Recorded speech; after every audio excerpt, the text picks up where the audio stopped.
অনারব যুবক গভীর চোখে আফিরাকে অবলোকন করছে। এ মুহূর্তে আফিরার পেছন দিকটা দেখতে পাচ্ছে না। সম্ভবত যুবক মেয়েটির উচ্চতা, চলন ও ভাবভঙ্গি দেখে নিজেকে ধন্য করছে। সে শীতল শ্বাস নিয়ে মনে মনে বলল, আমাদের দেশে অনেক রূপসী মেয়ে আছে, কিন্তু ইয়াজদানের শপথ, এই আরব দুহিতার স্থানে ওরা এমন, যেমন চাঁদের সামনে তারকা। মেয়েটির চেহারা কত মন কাড়া, ভাবভঙ্গি কত চিত্তাকর্ষী এবং শরীরের গঠন কত সুসামঞ্জস্য ও মনোলোভা। মন চায়। এমন সময় একদিক থেকে আওয়াজ ভেসে এলো, মন চায় ওর প্রতিটি গুণের কাছে আত্মবিসর্জন দিই না। অনারব যুবক চকিতে মোড় ঘুরিয়ে তাকালো। তার একেবারে সম্মুখে সেই বনমানুষটি দাঁড়ানো, যাকে গত রাতে দেখে আফিরা ভয় পেয়ে গিয়েছিল। অনারব যুবকও তাকে দেখে ভয় পেয়ে গেল। ভয়ে আতঙ্কে তার শরীরে কম্পন শুরু হয়ে গেল। বনমানুষটির আকৃতিই ভয়ঙ্কর। মাথার চুলগুলো এত বড় যে পেছন দিকে ঘাড়ের অনেক নিচ পর্যন্ত খুব বিক্ষিপ্তভাবে ছড়িয়ে রয়েছে, আর সামনের দিকে কপালটা ঢেকে রেখেছে। শুধু চোখ দুটো দেখা যাচ্ছে, অতিশয় টকটকে লাল। গোঁফগুলো বড় হয়ে হয়ে দাড়ির সঙ্গে গিয়ে মিশেছে, আর তাতে মুখটা ঢেকে আছে। দাড়ি এত লম্বা যে পুরো বক্ষদেশ তাতে ঢেকে আছে। অত্যন্ত ভয়ানক এক আকৃতি।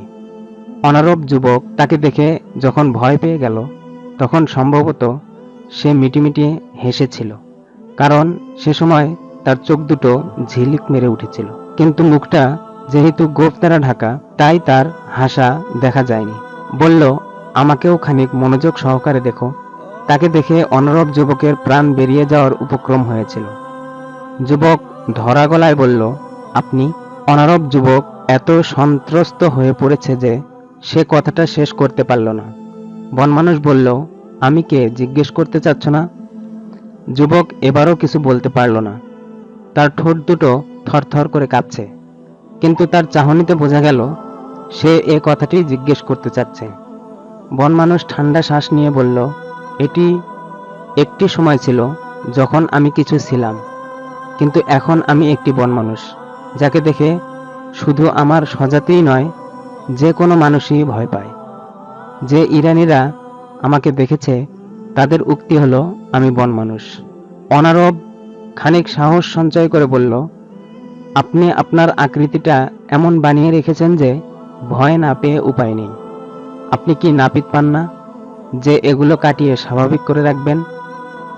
বনমানুষ বলল, মানুষের প্রতি আমার ঘৃণা জন্মে গেছে, বিশেষত সেই সম্প্রদায়টির প্রতি যারা আমার জীবনটাকে ধ্বংস করে দিয়েছে, আমাকে বনমানুষ হতে বাধ্য করেছে। যুবক জিজ্ঞেস করল, তারা কারা? তারা তোমার জাতি, জারদাশতের অনুসারী, ইয়াজদানের পূজারী, ইরানি। আমি আপনার কাহিনী বিস্তারিত শুনতে চাই। আমার কাহিনী তোমাকে পরে একদিন শোনাবো। এখন বলো, ওই মেয়েটি কে যাকে তুমি দেখছিলে? আমি নিজেই জানি না কে এই রূপরানী। আমি তাকে আজই প্রথম দেখলাম। এই মেয়েটি আর তার সঙ্গীর পোশাক বিস্ময়কর ধরনের। আমাদের দেশের পোশাকের মতো নয়। এরা ইরানি নয়, আরবি। আরবি?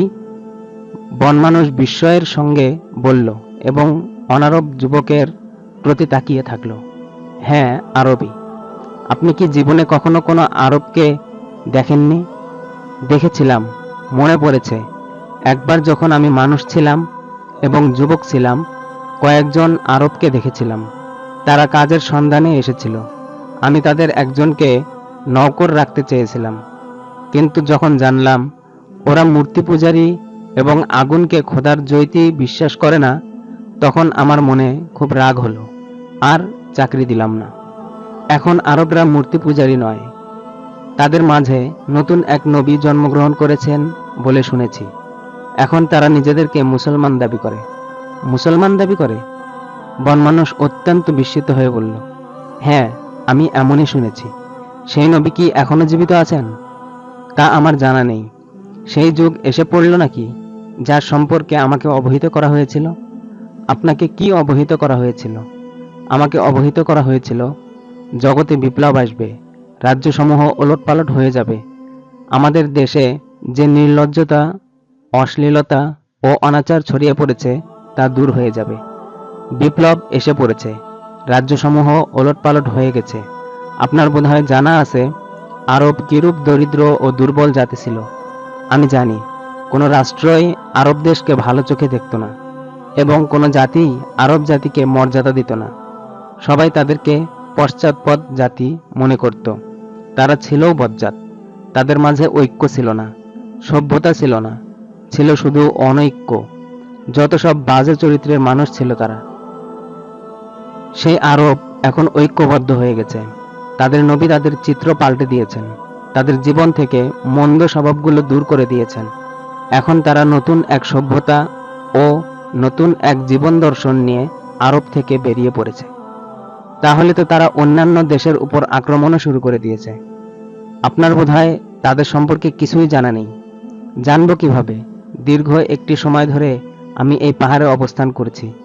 গুহা আমার বাসস্থান, পাথর আমার জীবনসঙ্গী। মানুষ আমাকে দেখেই ভয়ে পালিয়ে যায়। জীবজন্তুদের মাঝে বাকশক্তি নেই যে তাদেরকে আমার কথা শোনাবো, আর আমি তাদের কথা শুনবো। তাহলে আমার কাছ থেকে শোনো। তারা নিজ দেশে বিশাল এক সাম্রাজ্য প্রতিষ্ঠিত করে রেখেছে। এখন তারা বিভিন্ন দেশে আক্রমণ চালিয়ে সেগুলো জয় করা এবং নিজেদের সাম্রাজ্যের অন্তর্ভুক্ত করার মিশন নিয়ে ময়দানে অবতীর্ণ হয়েছে। বন মানুষের চোখ দুটো চিকচিক করে উঠল। বলল, তাহলে আমার গুরু আমাকে সত্যই বলেছেন। কে ছিলেন আপনার গুরু? এক দুনিয়া ত্যাগী সাধক। একবার আমি বলখের সন্নিকটস্থ পাহাড়ি অঞ্চলে চলে গিয়েছিলাম। চিন্তা পেরেশানি আমাকে পিষে ফেলেছিল। জীবনে অতিষ্ঠ হয়ে উঠেছিলাম। সিদ্ধান্ত নিয়েছিলাম আমি আত্মহত্যা করব। আমি একটি উঁচু চটানের উপর উঠে গেলাম এবং গুহার মধ্যে ঝাঁপিয়ে পড়ে আত্মহত্যা করতে উদ্যত হয়েছিলাম। ঠিক এমন সময় কেউ একজন আমার কাঁধের উপর হাত রেখে কোমল কণ্ঠে বলল, আত্মহত্যা করা ঠিক নয় যুবক। আমি মোড় ঘুরিয়ে তাকিয়ে দেখি এক জারদাস্তি বুজুর্গ দাঁড়িয়ে আছেন, হলুদ পোশাক পরিহিত। তিনি হাত ধরে আমাকে পেছনে সরিয়ে নিয়ে গেলেন এবং একটি পাথরের উপর বসে জিজ্ঞেস করলেন, তুমি আত্মহত্যা করতে চাচ্ছ কেন? আমি তাকে আমার বিপদ ও সমস্যার কথা জানালাম। তিনি খুব প্রভাবিত হলেন, আমাকে সান্ত্বনা দিলেন এবং বললেন, ধৈর্য ধরো মেহেরজান, আর সেই সময়টির অপেক্ষা করো যখন তোমার ও আমার জাতির উপর আহরামের গজব আপতিত হবে। এই জাতি তাদের দুশ্চরিত্রের কারণে ধ্বংস হয়ে যাবে। এমন একটি জাতির হাতে তাদের কর্তৃত্ব তুলে দেওয়া হবে যারা আজ খুবই অপদস্থ ও তুচ্ছ জাতি। আমি তার সঙ্গে থাকতে শুরু করলাম। তিনি অত্যন্ত বুজুর্গ লোক ছিলেন এবং জ্যোতির্বিদ্যায়ও পারদর্শী ছিলেন। আমাকে তিনি অনেক কথা বলতেন। তার একটি কথা আজও আমার অন্তরে গেঁথে আছে। আমি কয়েক বছর তার সঙ্গে থাকলাম। তিনি আমার থেকে ওয়াদা নিয়ে রেখেছিলেন, আমি আত্মহত্যা করব না, বরং সেই সময়টির অপেক্ষা করব যখন আমার নিপীড়নকারীরা যাযাবর হয়ে যাবে এবং তাদের শক্তি নিঃশেষ হয়ে যাবে, তারা ধ্বংস হয়ে যাবে। সেই সুবাদে আমি আজও বেঁচে আছি এবং সেই সময়টির অপেক্ষা করছি। সেই লোকগুলো কারা ছিল যারা তোমাকে অত্যাচার করেছে? বন মানুষটির নাম মেহেরজান। সে বলল, শুনতেই যখন চাচ্ছ তো শোনো। তারা ইরানের রাজা ইয়াজদাজার্দ ও তার উপদেষ্টা। অনারব যুবক খুব বিস্মিত হলো। বলল, উক্ত বুজুর্গ কি একথা বলেছিলেন যে ইয়াজদাজার্দ ও তার উপদেষ্টা ছন্নছাড়া হয়ে যাবেন? হ্যাঁ, তিনি বলেছিলেন তাদের শক্তি খানখান হয়ে যাবে, তারা ধ্বংস হয়ে যাবে আর যাযাবরের মতো জীবনযাপন করবে। তার এই ভবিষ্যৎবাণী সত্য প্রমাণিত হয়েছে। ইয়াজদাজার্দ ও তার উপদেষ্টা ধ্বংস হয়ে গেছে, তাদের শক্তি ভেঙে খানখান হয়ে গেছে। এখন তারা যাযাবর। মেহেরজানের চোখ দুটো চিকচিক করতে শুরু করলো। বলল, এখন আমি আমার প্রতিশোধ নেব। এই মুহূর্তে আমি যে সুসংবাদ শুনলাম তার বিনিময়ে আমি ইয়াজদানের উপাসনা করব। আগামীকাল ঠিক এই সময় যদি তুমি এখানে আসো, তাহলে আমি তোমাকে আমার কাহিনী শোনাবো আর তোমার কাছে ইয়াজদাজার্দ ও তার উপদেষ্টার অবস্থান জানবো। বলো, আসবে কাল? আমি আসব। আমার মনে আপনার কাহিনী শুনবার প্রবল আগ্রহ জন্মে গেছে। আচ্ছা, এখন যাও, আগামীকাল ঠিক এ সময়ে এখানে এসো। মেহেরজান চলে গেল। অনারব যুবকও একদিকে হাঁটতে শুরু করলো। পরদিন রাত পোহাবা মাত্র অনারব যুবক পাহাড়ে এসে হাজির হলো। তাকে বেশি সময় অপেক্ষা করতে হলো না। মেহেরজানও তাড়াতাড়ি এসে উপস্থিত হলো। অনারব যুবক বলল, তুমি এ কি এক আকৃতি বানিয়ে রেখেছ? সে ভয়ে গোঁফদাড়ি কেটে মানুষ হয়ে যাও। মেহেরজান বলল, সেই সময়টা সম্ভবত এসে পড়েছে যখন আমি মানুষ হব, মানুষের কাতারে সামিল হব এবং নিজের প্রতিশোধ নেব। আমি আমার গুরুর কাছে যে বিদ্যা অর্জন করেছি তার মাধ্যমে আমি অবগতি লাভ করেছি যে ইরানের আকাশে সেই তারকা উদিত হয়ে গেছে যার অকল্যাণ সম্রাটকে, সম্রাটের উপদেষ্টা বৃন্দকে এবং দেশের ধনিক শ্রেণী ও নেতৃস্থানীয় লোকদেরকে ধ্বংস করে ফেলবে। অনারব যুবক বলল, তোমার বিদ্যা তোমাকে সঠিক তথ্যই দিয়েছে। সম্রাট তার পরিষদ ও ধনিক বণিক শ্রেণীর ধ্বংসের দিকে ছুটে চলছে। মেহেরজান বলল, তাদের অপকর্মের পরিণতি এরূপই হওয়ার কথা ছিল।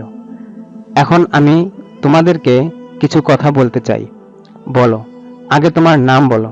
আমার নাম ফায়রোজান। ফায়রোজান, ফায়রোজান। মেহেরজান নামটা কয়েকবার উচ্চারণ করলো, কি যেন একটা হিসাব কষল। তারপর ফায়রোজানের প্রতি তাকিয়ে বলল, আমি তো তোমার নাম ফাররুখজাদ ঠিক করেছিলাম। সে যা হোক, ফায়রোজানও ফা দিয়ে শুরু, ফাররুখজাদও ফা দিয়ে শুরু। উভয়ের মাথা একই। শোনো ফায়রোজান, গতকাল তুমি যে আরব দুহিতার প্রতি তাকাচ্ছিলে তার সঙ্গে তোমার ভালোবাসা হয়ে গেছে। তুমি মেয়েটিকে ভালোবেসে ফেলেছ, কিন্তু তুমি তার ভাবনা ছেড়ে দাও, অন্যথায় এমন বিপদে পড়ে যাবে যে তোমার জীবন বিপন্ন হয়ে যাবে। সত্য কথা হলো, ফুলকলিটির প্রতি আমার এমন ভালোবাসা জন্মে গেছে যে ওর জন্য আমি জীবন উৎসর্গ করতেও প্রস্তুত আছি। তবে সাবধান থেকো, আমি যতটুকু জানি ও বুঝি, নক্ষত্রের অকল্যাণ ঠেকানো যায় না। ঠিক এ সময় ইসলামী বাহিনীটিতে তৎপরতা শুরু হয়ে গেছে। বাহিনী ছাউনি তুলে রওনা হতে শুরু করেছে। উট, ঘোড়া ও সৈনিকরা দূর দূরান্ত পর্যন্ত ছড়িয়ে পড়েছে। ফায়রোজান বলল, মুসলমানরা এখান থেকে রওনা হয়ে গেছে, কিন্তু তারা জানে না ইরানি সৈন্যরা তাদের জন্য ওত পেতে আছে। যখনই সুযোগ পাবে আক্রমণ করে বসবে, আর সেটাই হবে আমার ভাগ্য পরীক্ষার উপযুক্ত সময়। কার বাহিনী মুসলমানদের জন্য ওত পেতে আছে? ইয়াজদাজাদ এর এক উপদেষ্টা খোরজাদ এর।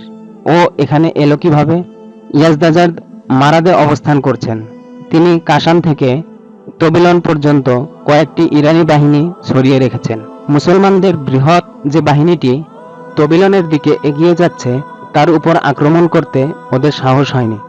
উল্টো কয়েকটি বাহিনী ইসলামী বাহিনীর ভয়ে তবিলন সরে এসে জড়ো হয়েছে।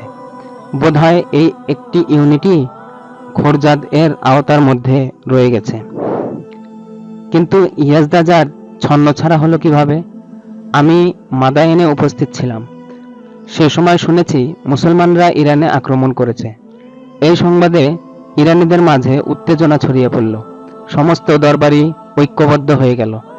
সেনাবাহিনীর দুজন কর্নেল ছিল রোস্তম ও ফিরোজ। দুজনই অতিশয় সাহসী ও বীর ছিল। দুজনের মাঝে খানিক বিরোধ ছিল। অন্যান্য দরবারিরা তাদের মাঝে মিশ করিয়ে দিল।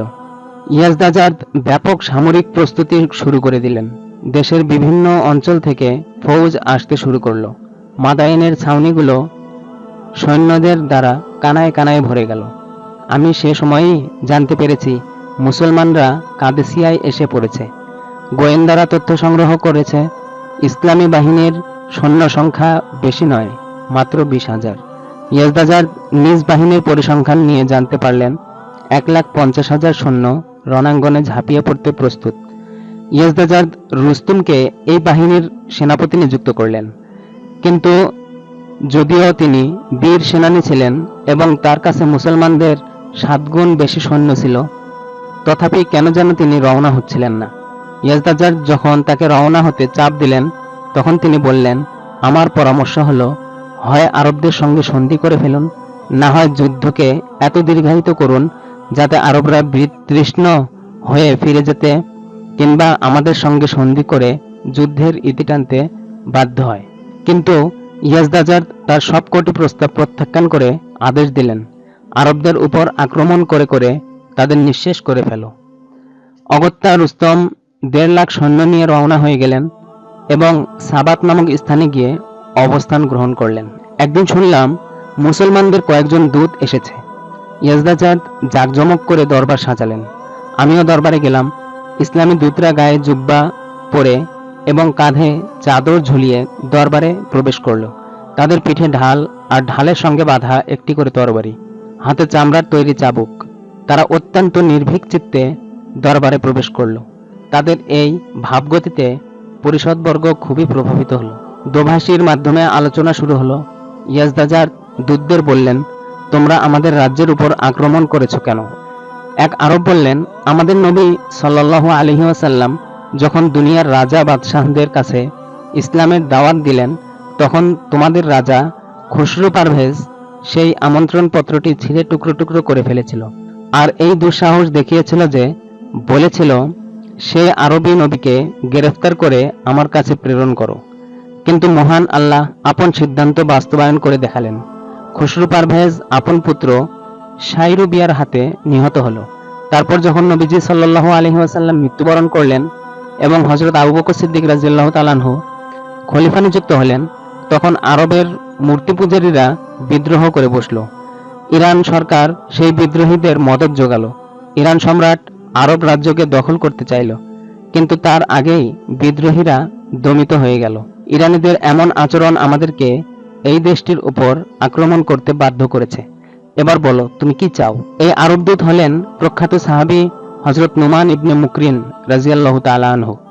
তিনি আপন ধর্ম ইসলামের সৌন্দর্যের বিবরণ দিলেন এবং বললেন, আমরা চাই তোমরা অগ্নিপূজা পরিত্যাগ করে সেই আল্লাহর সম্মুখে অবনত হও, যিনি এক এবং যিনি জগতের সবকিছু সৃষ্টি করেছেন। তোমরা মুসলমান হয়ে যাও। ইয়াজদাজাদ ক্ষেপে উঠে ঝাঁঝালো কণ্ঠে বললেন, আমরা আমাদের ধর্ম ত্যাগ করতে পারবো না। আরব দূত বললেন, তাহলে তোমরা আমাদের জিম্মি হয়ে যাও, আমাদেরকে জিজিয়া দাও। তার বিনিময়ে আমরা তোমাদেরকে তোমাদের শত্রুর হাত থেকে রক্ষা করব। মুসলমান দূতের এই প্রস্তাব ইয়াজদাজাদ এর আত্মমর্যাদায় প্রচণ্ডভাবে আঘাত হানল। বললেন, জিজিয়া দিয়ে আমরা তোমাদের গোলাম হতে রাজি নই। আরব দূত খাপ থেকে তরবারি বের করে বললেন, তাহলে এবার এই তরবারি আমাদের ও তোমাদের মাঝে মীমাংসা করবে। একথা শুনে ইয়াজদাজাদ ক্ষুব্ধ হয়ে উঠলেন এবং বললেন, আমি রুস্তমকে পাঠিয়ে দিয়েছি, সে কাদেসিয়ায় তোমাদেরকে দাফন করবে। আরব বললেন, খুব তাড়াতাড়ি তোমরা জানতে পারবে কাদেসিয়ায় কারা কাদেরকে দাফন করেছে। ইয়াজদাজাদ আরব দূতদের অপদস্থ করতে এক মুষ্টি মাটি সংগ্রহ করিয়ে সেগুলো প্রতিনিধি দলের প্রধান অসীম ইবনে আমর এর মাথায় রেখে দিলেন। কিন্তু সকলকে বিস্মিত করে দলনেতা হেসে বললেন, ইয়াজদাজাদ, তুমি তোমার দেশের মাটি আমার হাতে তুলে দিয়েছ, এটি বিজয়েরই শুভ লক্ষণ। আরবরা চলে গেলে ইয়াজদাজাদ রুস্তমের নিকট দূত প্রেরণ করলেন এবং কাল বিলম্ব না করে আক্রমণ করতে আদেশ দিলেন। রুস্তম সম্মুখে এগিয়ে গিয়ে আক্রমণ করল, কিন্তু মুসলমানরা এমন বীরত্ব ও সাহসিকতার সঙ্গে মোকাবেলা করল যে ইরানিদের লাশের সারি বিছিয়ে দিল। এক পর্যায়ে সেনাপতি রুস্তম মারা গেল এবং ইরানিরা পরাজিত হলো। এই পরাজয়ের সংবাদ মাদায়েন পৌঁছলে নগরীতে মাতম শুরু হয়ে গেল। পরাজিত হয়ে ইরানিরা বাবেল এসে সমবেত হলো। মুসলমানরা এগিয়ে গিয়ে বাবেলে আক্রমণ করল এবং এটিও জয় করে নিল। তারপর কুশির উপর আক্রমণ হলো এবং সেটিও তাদের পদানত হলো। মাদায়েনে একের পর এক পরাজয়ের খবর আসতে লাগলো এবং ইরানিদের মনোবল ভেঙে চুরমার হয়ে যেতে লাগলো। নেতৃস্থানীয় ও বিত্তশালী ব্যক্তিরা মুসলমানদের ভয়ে কাঁপতে শুরু করলো। দেশের পরিষদবর্গ এমনকি ইয়াজদাজাদ পর্যন্ত সন্ত্রস্ত হয়ে উঠলেন। মুসলমানরা বহিরাশের উপর আক্রমণ করল। ইরানিরা অবরুদ্ধ হয়ে পড়ল। তারা উক্ত নগরীতে কয়েক মাস পর্যন্ত অবরুদ্ধ থেকে অবশেষে অতিষ্ঠ হয়ে ময়দানে বেরিয়ে এলো। মুসলমানরা তাদের দেখেই ছুটে গেল এবং তাদেরকে মূলা গাজরের মতো কেটে টুকরো টুকরো করে ফেলল। বহিরাশেরও জয় হলো। ইয়াজদাজাদ বহিরাশের পরাজয়ের সংবাদ শুনে কেঁপে উঠলেন। এবার তিনি নিশ্চিত বুঝে ফেললেন তার রাজ্য ও রাজত্বের পতন অনিবার্য। তিনি রাজপরিবারের সদস্যদেরকে মালামাল ও ধনভাণ্ডার সহ হুলওয়ান পাঠিয়ে দিলেন এবং পরে একদিন নিজেও হুলওয়ান পালিয়ে গেলেন। মুসলমানরা ঘোড়ার পিঠে করে সাঁতার কেটে দজলা নদী পার হয়ে মাদায়েনের উপর আক্রমণ চালিয়ে সেটিও জয় করে নিল। সেই সময় থেকে ইয়াজদাজাদ যাযাবরের জীবনযাপন করছেন। মেহেরজান বলল, সে এই পরিণতিরই উপযুক্ত ছিল। সে ও তার উপদেষ্টারা আমার সঙ্গে যে আচরণ করেছে তা ছিল যার পর্ণায় হিংস্রতা। সাজা এ যাবৎ যা পেয়েছে সেই হিংস্রতার তুলনায় তা অনেক কম। এবার আমি তার থেকে প্রতিশোধ নেব, এমন প্রতিশোধ যা দ্বারা অন্যরা শিক্ষা নেবে। পথিমধ্যে ইসলামী সেনা ইউনিটটি অনেকখানি পথ এগিয়ে গেছে। এখন ধুলোবালি ছাড়া আর কিছু দেখা যাচ্ছে না। কোনো উট ঘোড়া বা কোনো আরোহী কিছুই না। ফায়রোজান বলল, এবার আপনার কাহিনী শোনান। মেহেরজান বলল, শোনাবো। আমার দৃঢ় বিশ্বাস আমার কাহিনী শুনে তুমিও প্রভাবিত হবে। মেহেরজান নড়েচড়ে বসল। ফায়রোজান উন্মুখ হয়ে তার প্রতি তাকিয়ে রইল। মেহেরজান বলতে শুরু করল, আমি শায়েরজানের অধিপতি ছিলাম। আমার বয়স যখন 12 কি 13 বছর, তখন পিতামাতা দুজনেই মারা গেলেন। আমি ধনী পিতার সন্তান ছিলাম। আব্বাজানের আয় রোজগার অনেক ছিল, খুব বিলাসিতা করে চলতাম। ইয়েজদাজাদ এর আগে পুরান ইরানি সিংহাসনের অধিকারী ছিলেন। একবার তিনি শায়েরজান এলেন। আমি তাকে তার মর্যাদা অনুপাত স্বাগত জানালাম। তার জন্য লোকালয়ের বাইরে তাঁবুর নগরী তৈরি করলাম এবং যথাযোগ্য আপ্যায়ন করলাম। পুরান মহিলা ছিলেন বটে, কিন্তু ছিলেন অত্যন্ত চতুর, চৌকস ও বিচক্ষণ। তিনি আমাকে মর্যাদার আসনে অধিষ্ঠিত করলেন এবং তার উপদেষ্টাদের মধ্যে সামিল করে নিলেন। তাতে আমি খুবই আনন্দিত হলাম। পুরান এর ইচ্ছা ছিল তিনি শায়েরজানে 3 দিন মাত্র অবস্থান করবেন, কিন্তু একে তো স্থানটা ছিল আনন্দদায়ক, তদুপরি আমার সযত্ন অতিথেয়তা তাকে মুগ্ধ করে তুলল। তাই তিনি 3 দিনের স্থলে 1 সপ্তাহ অবস্থান করলেন। দূর দূরান্তের বিভিন্ন অঞ্চলের অধিপতিরাও তার সাক্ষাতে আসতে শুরু করল। তিনি যেমন ছিলেন রূপসী, তেমনই ছিলেন যুবতী। কিছু লোক তো এসেছিল সম্পূর্ণ বিনা প্রয়োজনে, শুধু তার চেহারা দেখতে। অনেকে এসেছে আপনজনদের জন্য সুযোগ সুবিধা আদায় করতে। একদিন সারাফের এক অধিপতি এলো, মাঝবয়সী পুরুষ। কন্যা গুলনারও তার সঙ্গে ছিল। মেয়েটি অতিশয় রূপসী ছিল। এই অধিপতির নাম ছিল জাওয়াশের। সে সোজা আমার কাছে চলে এলো এবং আমারই বাড়িতে এসে উঠল। আমি তার এত খাতির যত্ন করলাম যে লোকটি আমার প্রতি কৃতজ্ঞতা ভারে নুয়ে পড়ল। জোসন শাহ নামক এক উপদেষ্টার পরামর্শে পুরান তার জমিদারির কিছু অংশ জব্দ করে নিল এবং তার পুরো জমিদারিকে একোয়ার করে নিতে চাইল। ঘটনাক্রমে সে সময় জোসন শাহ পুরান এর সঙ্গে ছিল না। জাওয়াশের আমার কাছে আবেদন জানালো আমি যেন সুপারিশ করে তার জমিদারিটা উদ্ধার করে দেই।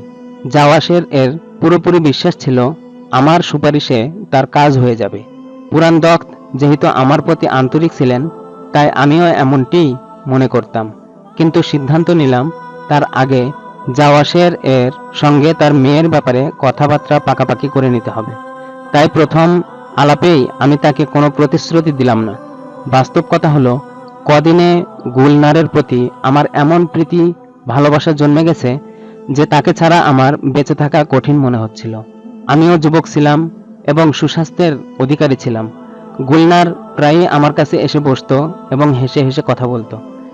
একদিন সে আমার কাছে এলো এবং বলল, তুমি তো আব্বাজানের জায়গিরের ব্যাপারে সুপারিশটা করলে না? আমি তার চাঁদ সুন্দর মুখের প্রতি তাকিয়ে বললাম, তুমি তো সে ব্যাপারে আমাকে কোনো আদেশ করনি। গুলনার টানা টানা ডাগর চোখ দুটো তুলে আমার প্রতি তাকিয়ে বলল, আব্বাজান তো বলেছিলেন। আমি বললাম, হ্যাঁ বলেছিলেন বটে, কিন্তু। সে বলল, কিন্তু কি? আমি বললাম, তোমার আদেশের অপেক্ষায় ছিলাম। গুলনার বলল, কেন? আমার অপেক্ষা কেন? আমি বললাম, তুমি কি বিষয়টা সাফ সাফ শুনতে চাও? গুলনার সরল কণ্ঠে বলল, হ্যাঁ। আমি বললাম, শোনো গুলনার, সত্য ও বাস্তব কথা হলো তোমার প্রতি আমার ভালোবাসা সৃষ্টি হয়ে গেছে। আমি তোমাকে ভালোবেসে ফেলেছি। তোমার আদেশ পালনে আমি খুব আনন্দ অনুভব করব। গুলনার হেসে ফেলল, বলল, এ তো আমি প্রথম দিনই বুঝে ফেলেছি। আমি বললাম, বুঝবারই কথা। এবার বলো, তুমি আমাকে ভালোবাসো কিনা? গুলনার বলল, নাই যদি হবে, তাহলে তোমার সঙ্গে আমি এত তাড়াতাড়ি এত অকৃত্রিম হলাম কিভাবে? তার এই উত্তর শুনে আমি যার পর নাই প্রীত ও আনন্দিত হলাম। বললাম, তুমি নিশ্চিন্তে থাকো, তোমার পিতার জমিদারি তার হাতে ফিরে আসবে। কিন্তু বলো, আমি তোমাকে পাবো কিভাবে? গুলনার বলল, আব্বাজানও তোমাকে খুব পছন্দ করেন। তুমি তার জমিদারি ফিরিয়ে পাওয়ার আদেশ জারি করাও, তারপর তার কাছে প্রস্তাব নিয়ে যাও। আমি সঙ্গে সঙ্গে পুরান দখ্ত এর নিকট যাওয়ার প্রস্তুতি নিতে শুরু করলাম। ঘটনাক্রমে ইতিমধ্যে জওয়াসেরও এসে পড়ল। জিজ্ঞেস করলো কোথায় যাবে। আমি বললাম, আপনার জমিদারির ব্যাপারে আলাপ করতে পুরান দখ্ত এর কাছে। তিনি বললেন, যাও, আমি তোমাকে পুত্রের মতো মনে করি। প্রত্যুত্তরে অলক্ষ্যে আমার মুখ থেকে বেরিয়ে এলো, আমার দৃঢ় বিশ্বাস আছে আপনি আমাকে আপনার পরিবারভুক্ত করে নেবেন। জওয়াসের বললেন, অবশ্যই, তোমাকে প্রথমবার দেখেই আমি এই সিদ্ধান্ত নিয়ে ফেলেছি।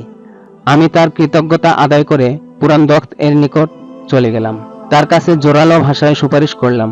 তিনি আমার সুপারিশ গ্রহণ করে নিলেন এবং তৎক্ষণাৎ জাওয়াসেরের জমিদারি প্রত্যর্পণের আদেশ জারি করে দিলেন। আমি জাওয়াসেরকে ডেকে পুরান দখ্ত এর সামনে হাজির করলাম। পুরান দখ্ত জমিদারি প্রত্যর্পণের আদেশনামা তার হাতে তুলে দিলেন। জাওয়াসের অতিশয় আনন্দিত হলেন। এক সপ্তাহ বেড়ানোর পর পুরান দখ্ত চলে গেলেন। জাওয়াসেরও গুলনারকে নিয়ে চলে গেল। আমি গুলনারের বিরহে কাতর হয়ে উঠলাম। তার স্মরণ আমাকে কষ্ট দিতে শুরু করলো। কয়েকদিন পর আমি সারাফ যাওয়ার সিদ্ধান্ত নিলাম। সফরের প্রস্তুতি নিচ্ছিলাম। এমন সময় শায়েরজানের দূত বিয়ের প্রস্তাব নিয়ে এসে হাজির হলো। আমার আনন্দের সীমা রইল না। বিয়ের দিন তারিখ ঠিক হলো। আমি কাঙ্ক্ষিত দিনটির অপেক্ষায় প্রহর গুনতে লাগলাম এবং বিয়ের প্রস্তুতি শুরু করে দিলাম। কিন্তু হঠাৎ একদিন জোসন শাহর দূত এসে আমাকে ধমকাতে শুরু করলো। বলল, গুলনারের ভাবনা ছেড়ে দাও, ওকে আমি বিয়ে করব। জোসন শাহ বৃদ্ধ মানুষ, গুলনার তার নাতনির বয়সের মেয়ে। আমার খুব রাগ উঠল যে কবরে পা ঝুলিয়ে বসে আছে আর নাতনির বয়সী একটি মেয়েকে বিয়ে করার শখ দেখাচ্ছে। তবে আমি এও জানতাম লোকটির অনেক দাপট ও প্রতাপ রয়েছে এবং সম্রাটের বিশেষ সহচর। আমাকে ও জাওয়াসেরকে দেখে নেওয়া তার পক্ষে কঠিন কিছু নয়। ইচ্ছে করলে গুলনারকে জোরপূর্বক তুলে নেওয়ার শক্তিও তার আছে। পাশাপাশি এতে আশঙ্কাও জাগলো যে লোকটি জাওয়াসেরকেও হুমকি দিতে পারে, যার ফলে বাধ্য হয়ে তিনি গুলনারকে তার হাতে তুলে দিতে পারেন। এই চিন্তায় আমি অস্থির হয়ে উঠলাম। কিন্তু পরদিনই জাওয়াসের গুলনারকে নিয়ে এসে হাজির হলেন। নির্ধারিত তারিখের আগেই আমাদের বিয়ে হয়ে গেল। আমি খুবই আনন্দিত হলাম এবং সুখে শান্তিতে দিন যাপন করতে লাগলাম। আমাদের জীবন এত সুখময় হয়ে উঠল যে কখন দিন এলো আর কখন রাত এলো টেরই পেতাম না। এবার আমি বুঝলাম গুলনার আমাকে ভালোই বাসত না, আমার জন্য পাগল পাড়াও ছিল। একদিন সারাফ থেকে দূত এসে সংবাদ জানালো, পুলিশ জওয়াসেরকে গ্রেফতার করে নিয়ে গেছে। এই অপ্রীতিকর সংবাদে আমার যার পর নাই ব্যথিত হলাম। আমাদের সুখ শান্তি মুহূর্ত মধ্যে উবে গেল। গুলনার কাঁদতে শুরু করলো। আমি তাকে সান্ত্বনা দিলাম এবং আশ্বস্ত করলাম, মাদায়েন গিয়েই আমি তোমার বাবাকে ছাড়িয়ে আনবো। আমি পরদিনই মাদায়েনের উদ্দেশ্যে রওনা হয়ে গেলাম। আমার পূর্ণ বিশ্বাস ও আস্থা ছিল পুরান দখ্ত আমার সুপারিশে জাওয়াসেরকে অবশ্যই মুক্ত করে দেবেন। কিন্তু মাদায়েন পৌঁছে জানতে পারলাম পুরান দখ্ত ক্ষমতাচ্যুত হয়ে গেছেন এবং ইয়াজদাজাদ সিংহাসন দখল করেছেন। আমি মনে প্রচন্ড একটা ধাক্কা খেলাম। আমার সব আশা ভরসা ধূলিসাৎ হয়ে গেল। চিন্তায় চোখের ঘুম উড়ে গেল। রাতে এক মুহূর্তের জন্যও দু চোখের পাতা এক করতে পারলাম না। পরদিন খোঁজ নিয়ে জানতে পারলাম পুরান দখ্তের ক্ষমতাচ্যুতির পেছনে জোসন শাহর হাত ছিল এবং ঘটনাটি ঘটেছে গুলনারকে কেন্দ্র করে। আমি সব বুঝে ফেললাম, কিন্তু তথাপি কয়েকজন দরবারি ও উপদেষ্টার সঙ্গে সাক্ষাৎ করলাম এবং কথা বললাম। আমি দেখলাম লোকগুলো পুরোপুরি বদলে গেছে। এমন হয়ে গেছে যেন আমার সঙ্গে তাদের কোনোদিনই কোনো আলাপ পরিচয় ছিলই না। আমি ইয়াজদাজাদের সঙ্গে দেখা করার চেষ্টা করলাম, কিন্তু সফল হলাম না। কয়েকদিন চেষ্টা করার পর আমি ব্যর্থ হয়ে শেরমান ফিরে এলাম। এসেই আমাকে এমন একটি বেদনাদায়ক সংবাদ শুনতে হলো যা শুনবার জন্য আমি মোটেই প্রস্তুত ছিলাম না। আমার ভৃত্য কর্মচারীরা জানালো, 3 দিন আগে একজন দূত এসে আপনার গ্রেফতারির সংবাদ শুনিয়ে ম্যাডামকে বলল আপনি তাকে যেতে বলেছেন। পিতার ঘটনায় তিনি এমনিতেই দুঃখ ভরাক্রান্ত ছিলেন, তার উপর এই সংবাদে আরও ব্যথিত হয়ে উঠলেন। অবশেষে তিনি উক্ত দূতের সঙ্গে চলে গেছেন। এমন একটি দুঃখজনক সংবাদ শুনে আমি চৈতন্য হারিয়ে ফেলার উপক্রম হলাম। সারাটা রাত বিছানায় এপাশ ওপাশ করে কাটালাম। সকাল হতেই আবার মাদায়নের উদ্দেশ্যে রওনা হয়ে গেলাম। সেখানে পৌঁছেই সোজা যশন শাহ বাড়িতে ঢুকে পড়লাম। গুলনার ওখানেই ছিল। আমাকে দেখেই আমার মনের মানুষটি ছুটে এসে আমাকে জড়িয়ে ধরল। আমি তাকে বললাম, চলো। ঠিক তখন যশন শাহ লোকজন নিয়ে এসে গুলনারকে উদ্দেশ্য করে বলল, চলো। যশন শাহ তার লোকদের ইশারা দিতেই তারা গুলনারকে আমার থেকে আলাদা করে ফেলল। তারা আমাকে এলোপাতাড়ি বেদম প্রহার করতে শুরু করলো। পিটিয়ে তারা আমার গায়ের চামড়া ছিলে ফেলল। আমি চৈতন্য হারিয়ে ফেললাম। রাতে যখন আমার সংজ্ঞা ফিরে এলো, তখন দেখলাম আমি কোনো একটি কুঠুরিতে পড়ে আছি। আমি অনুভব করলাম আমার শরীরের প্রতিটি জোড়া ব্যথা করছে। রাতটা আমি নির্তিশয় অস্থিরতার মধ্য দিয়ে কাটালাম। ভোর হতেই উঠে কোনো মতো পা টেনে টেনে রাজপ্রাসাদে গিয়ে পৌঁছলাম। দরবারীদের বখরা দিলাম। তারা আমাকে ইয়াজদাজার এর কাছে পৌঁছিয়ে দিল। আমি কেঁদে কেঁদে আমার দুঃখ, কষ্ট ও নির্যাতনের কাহিনী শোনালাম। তিনি খুব প্রভাবিত হলেন। তিনি তখনই যশন শাহকে ডেকে পাঠালেন। সে গুলনারকে সহ এসে হাজির হলো। দুজন নির্জনে কথা বললেন। ফল উল্টো ফলল। ইয়াজদাজার জানেন যশন শাহ সম্রাটকে কি বোঝালো যে কক্ষ থেকে বেরিয়ে এসেই তিনি আমাকে গালাগাল করতে শুরু করলেন এবং ভৃত্যদের আদেশ দিলেন, একে বাঘের খাঁচায় ঢুকিয়ে দাও। ভৃত্যরা আমাকে রাতে একটি বাঘের পিঞ্জিরায় ঢুকিয়ে দিল। আমাকে দেখা মাত্র বাঘ হালুম করে উঠল, কিন্তু বোধহয় সে সময় তার পেটটা ভরা ছিল, তাই তৎক্ষণাৎ আক্রমণ করল না। আমি জীবন থেকে নিরাশ হয়ে পড়লাম। আমি হতাশ চোখে এদিক ওদিক তাকিয়ে দেখলাম খাঁচাটির উপরের অংশে কতটুকু ফাঁকা জায়গা আছে। ভাবলাম যদি ওখানে উঠে বসে থাকি তাহলে হয়তো রক্ষা পাবো। আমি গ্রিল বেয়ে উপরে উঠতে শুরু করলাম। বাঘ দেখে ফেলল। শিকার হাতছাড়া হয়ে যেতে দেখে প্রাণীটি দাঁড়িয়ে গেল এবং এমন ভয়ানক এক হাঁক দিল যে আমি কেঁপে উঠলাম। আমার দেহের রক্তগুলো যেন শুকিয়ে গেল। আমি গায়ের শক্তি হারিয়ে ফেলতে শুরু করলাম, কিন্তু তারপরও আমি সাহস করে চড়তে থাকলাম। আমার প্রাণটা দেহ থেকে বেরিয়ে যাওয়ার উপক্রম হলো। চোখ দুটো বন্ধ হয়ে এলো। বাঘটা এগিয়ে এসে পাঞ্জা দ্বারা গ্রিলের রড ধরে ঝটকা টান দিল। হঠাৎ ধাক্কা খেয়ে আমি পড়ে যাবার উপক্রম হলাম। চোখ খুলে তাকিয়ে দেখলাম বাঘটা আমার সোজা নিচে দাঁড়িয়ে লোলুপ দৃষ্টিতে আমার দিকে তাকিয়ে আছে। তার চোখ দুটো জ্বলজ্বল করছে। আমার ভয় বাড়তে থাকলো। আমি চাক্ষুষ প্রত্যক্ষ করছিলাম মৃত্যু আমার হাত কয়েক দূরে দাঁড়িয়ে আছে। তবু আমি সাহস হারালাম না এবং গ্রিল বেয়ে উপরে মাচানটার নিকটে পৌঁছে গেলাম। বাঘটা রাগে, ক্ষোভে ও ব্যর্থতায় দাঁত কর্মর করে হালুম হালুম করতে লাগলো। খাঁচাটির চালে এক স্থানে কতটুকু ফাঁক ছিল। আমি সেই ফাঁক দিয়ে চালের উপরে উঠে গেলাম। আমি কিছু সময় চালের উপরে বসে থেকে শক্তি সঞ্চয় করে নিলাম। তারপর আরেক দিক দিয়ে নিচে নেমে এলাম। এখন আমার মাদায়েনে থাকা আর মৃত্যুর মুখে অবস্থান করা সমান কথা, তাই আমি ওখান থেকে চলে এলাম। ভোর পর্যন্ত হাঁটতে থাকলাম। দিনের বেলা একটি বনে লুকিয়ে থাকলাম আর মনে মনে প্রতিশোধের প্রত্যয় নিলাম। যশন শাহ ও ইয়াজদাজাদকে হাজারো অভিশাপ দিলাম। দুর্বল ও মজলুমদের অভিশাপ দেওয়া ছাড়া আর কিছুই করবার থাকে না। অবশেষে আমি এই পাহাড়ে এসে আত্মগোপন করলাম। একদিন কূপের পাড়ে দাঁড়িয়ে পানিতে তাকাতে দেখলাম আমার মাথার সবগুলো চুল সাদা হয়ে গেছে। আমি বুঝে ফেললাম ভয় ও চিন্তায় চুলগুলো পেকে গেছে। এই হলো আমার কাহিনী। ফায়রজান বলল, সত্যিই আপনার কাহিনী খুবই বেদনাদায়ক। এমন লোকদের পরিণতি এই হওয়া উচিত ছিল। তোমাকে যারা এত অত্যাচার নির্যাতন করলো, আজ তারা স্বর্ণ ছাড়া জীবন যাপন করছে। মেহেরজান বলল, এখন আমি মানুষ হব, মুসলমানদের সঙ্গে মিলিত হব এবং শত্রু থেকে ভয়ানক প্রতিশোধ নেব। মেহেরজান উঠে দাঁড়ালো, একদিকে হেঁটে চলে গেল। ফায়রজানও চলে গেল।